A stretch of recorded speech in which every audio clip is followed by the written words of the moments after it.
Fanny. Well, if you do, now you can get yourself a Twinkle Twat, $9.99 at the top shelf at Sainsbury's, where you'll find the everyday dildos. Yeah, I think we can do it. I think we can sell it. We can make a fortune. Yeah. Clarity, there is no such product as Twinkle Twat yet. No, yes, we've copywritten it. It's patent. It's ours now. Being facetious about the douching industry and about vaginal cleansing and shampoo and all of that kind of shit. So, yes. Well, then maybe rather than Twinkle Twat, we could call it Twinkly Twat. Oh, that's even better. Or make your twat twinkle. Somebody will probably fajazzle it. Yeah. So, Kate, I'm coming in. I'm just going to go through all of these in a long, in order, because otherwise I'm going to throw myself off, and I don't want to miss anything. Monkey spunk. I'm just going to give Kate clue words, and then she's going to tell us what they are, I think. Monkey spunk. Now, the only reason why I pulled in on this is that I was in a band called Monkey Funch. And when I read this as, I might have to hold my mouth whilst you tell this story, because it's weird, considering what I talk about all day. This area is not my greatest achievement.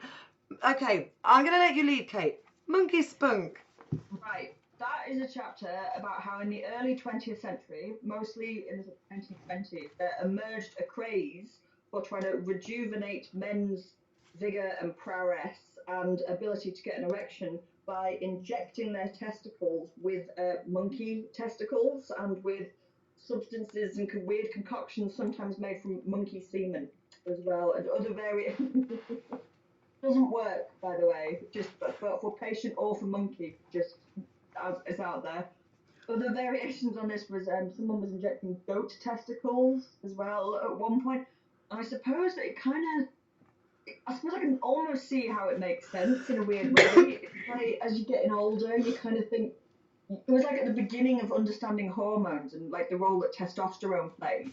Yeah. And they understood that sort of depleting testosterone levels would make you feel less virile and manly. So the obvious solution was to inject more testosterone into your testicles. That made perfect sense. So there was a craze. It wasn't so much ingesting monkey semen, although that was tried very early on. It was grafting monkey testicles into human sex. Okay. Quickly. Health warning, folks. Yes. Do not try this at home. You're a fucking idiot. Do not try this at home. Or if you do, we don't care. We don't recommend you do it. But I want to see photos after. That'll be next week's hot topic news. Somebody has been in hospital with an erection for another 2 weeks because they tried to inject monkey nuts inside. And he's grown a tail.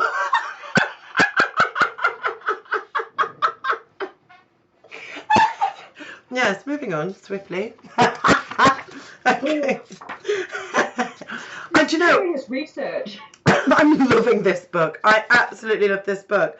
Right, I'm just going to keep going through. I'm going to keep going through because, folks, you've got to get in line to get this book because it's fucking awesome. Where's my little thing? Have I missed it? Okay, where is it gone? There we go. Here we go. Okay, toys. Now, I'm loving the words. And I wish that this book, I hope the final edit of this book will have an A to Z of words and like a urban dictionary thing, because you know, I know finger banging is really, it makes sense, but for some people out there, not so much. Because they may never have come across that thing. They're a closeted person, who knows? But unfortunately, there are people out there that just don't get it. But finger banging, for those who may not know what finger banging is, please enlighten us. Okay, so finger banging is just fingering. It's just a word for fancy fingering. And something that I've tried to do in the book is I've tried to use as many genuine and real historical slang terms as I possibly can. So it's crammed with very, very strange, bizarre language, finger banging being one of them. Have you got Uh, another one? oh, Because I've got so many.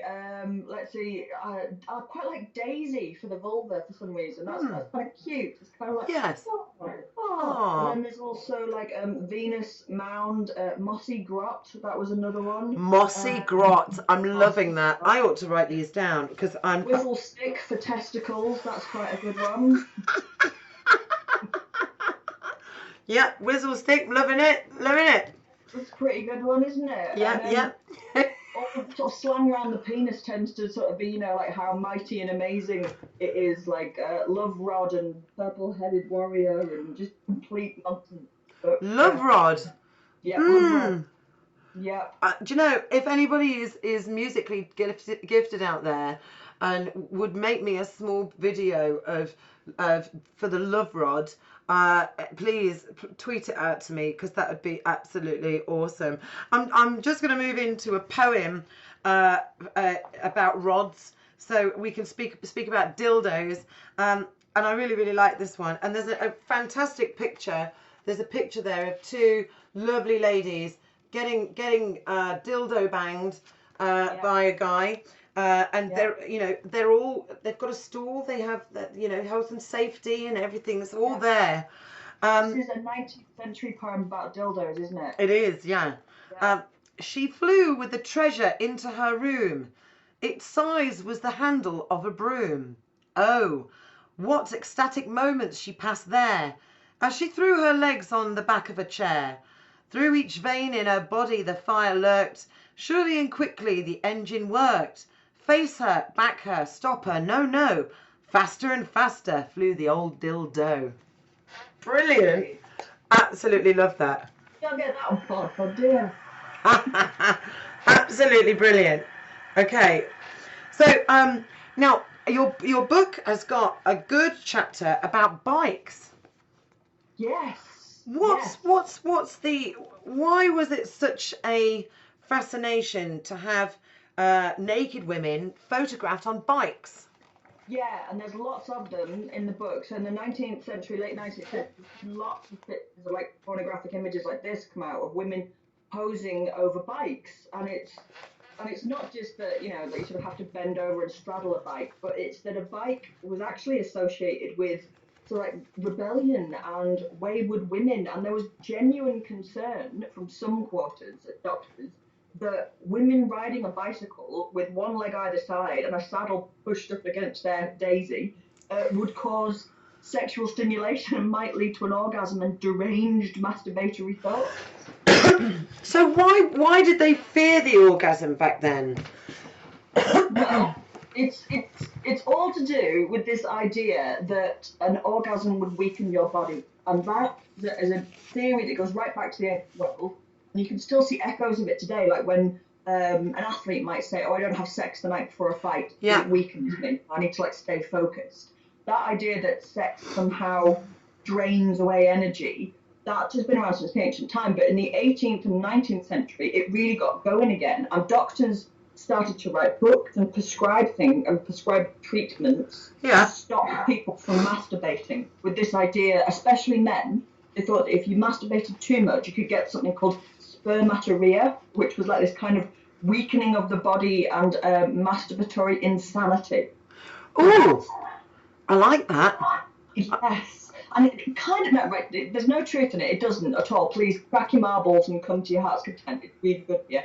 But you can kind of see the theory is like, if you look at a man just before he comes and just after, when his face is like this. Yes, right. Yeah. And then like dealing with two very different animals, aren't you? Just before he comes, like loads of energy, and then just after, sleepy. And then his after face is like this. Right. Yeah. And this kind of like seemed to suggest that if you have an orgasm, like you go really sleepy and kind of, you know, that you're not all energied up anymore. So this kind of weird thinking emerged that too many orgasms would really damage your health. Wow. Do you know, Shit. it is. I mean, it's weird because I know that with certain different types of practices that some therapists give about abstaining from sex to strengthen the mind and the body. I mean, I'm not a fan of that. I don't think that. I understand what it does to. Is it something to do with the serotonin levels that go into the muscles that create a phthalate acid that can relax the muscles too much? But that's still not right, is it?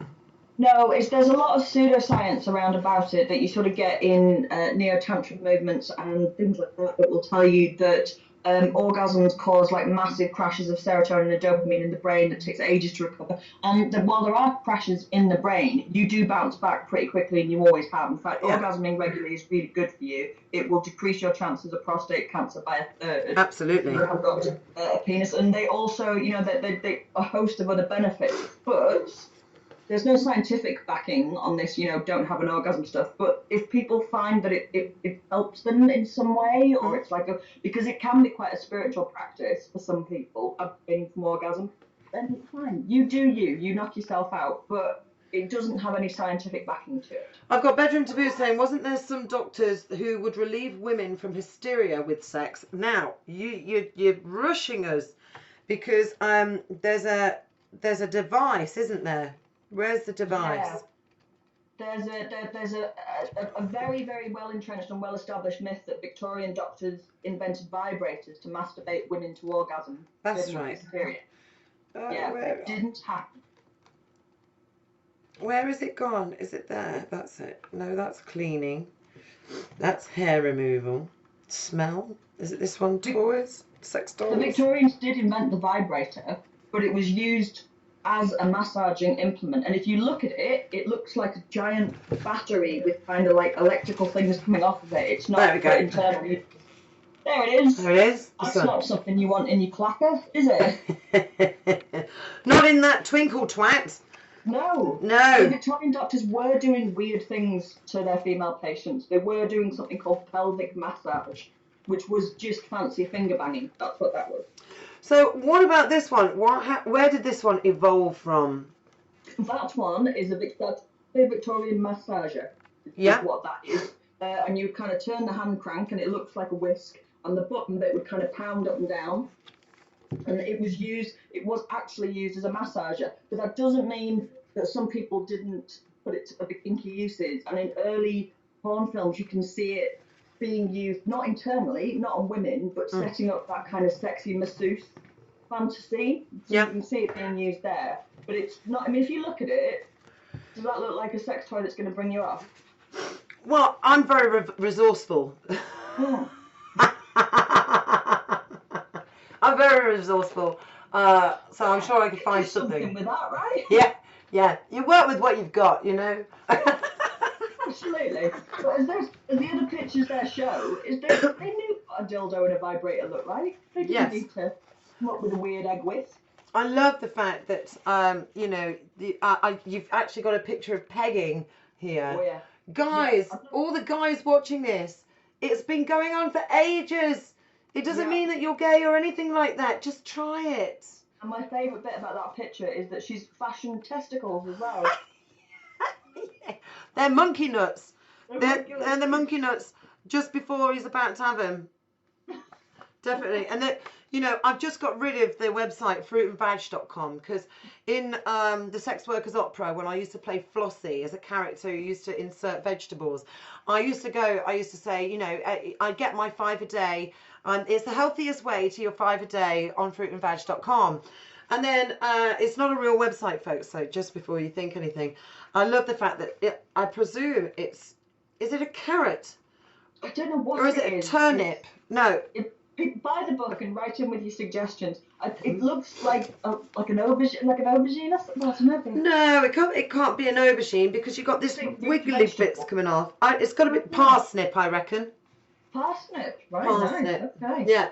All the lovely vegetable connoisseurs out there, when you buy the book next year, we're going to have a veggie off and let us know what you think that. In fact, I might use that as a competition one day. Not that we know the answer, but I'd love the guesses. Yeah, absolutely. So coming back to the bikes, what I liked about this is that in New York, there was a company who made a corset just for